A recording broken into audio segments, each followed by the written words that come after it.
Hey everyone, Tankenstein here. In this video, I've got some pretty darn big news for the upcoming update, Drone Age. We are getting the Harrier GR.7. That's right, the Harrier II, essentially, is coming to War Thunder, and this is going to be a vastly improved version of the Harrier, if nothing else for its weapons loadout capabilities. So this will be a strike aircraft, of course, for Britain, and will be rank 6, which kind of leads me to believe that this might not actually be an 11.0 BR fighter. If it is, that would be a little bit strange, but possibly 10.3, which wouldn't really make much sense, but more likely 10.7. So if it is 10.7 and rank 6, that's a little bit odd, but hey, you know what? War Thunder, Gaijin, they can do whatever they want, I guess, when it comes to this. Now, the GR7, again, is the Harrier II, and it features expanded capabilities over top of the older Harrier, so the GR1 and the GR3.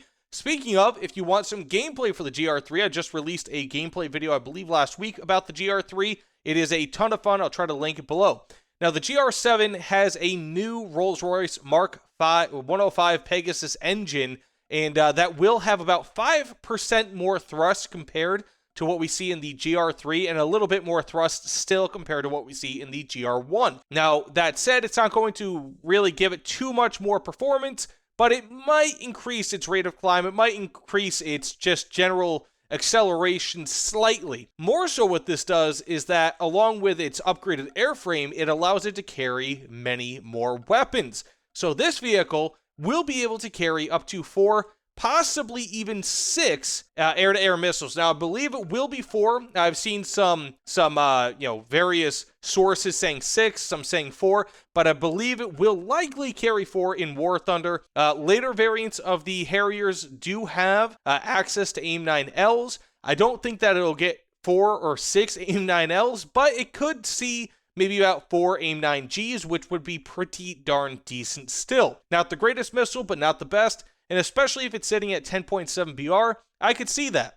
This will also have 2 25mm Aiden cannons with 200 rounds of ammunition in total per gun. So that will be pretty darn good as well, in my opinion. I'm not a huge fan of the 30mm Aidens, so the 25s, especially with a little bit more ammunition, should be pretty powerful. Now, this will also have access to the AGM-65 Mavericks.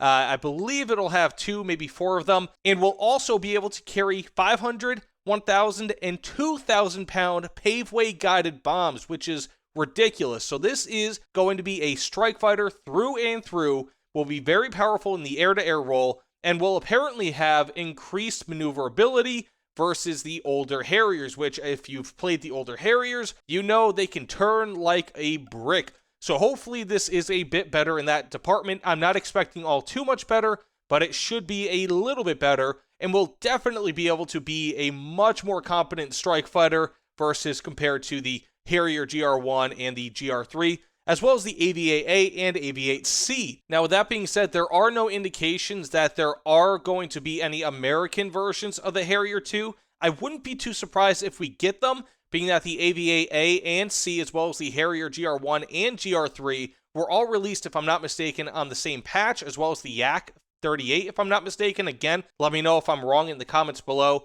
But we might see a Harrier II for the Americans, being that they did operate those, but I'm not so sure. It doesn't seem that there are any indications on this. And if you want a little bit more info, actually, the European Canadian has been doing some data mine videos, and he showed the Harrier GR7 in its full glory, or at least in its partial glory, being that up until recently it wasn't really all too nearing completion, but it looks like it will in fact come out in this update. But if you want a little bit more info or how this plane might look in game, he does have videos with that. Now, that being said, please let me know what you guys think in the comments below. Of course, please like, comment, subscribe, let me know. But with all that said, thank you all so much for watching, and I'll see you all on the other side. Take care, everyone.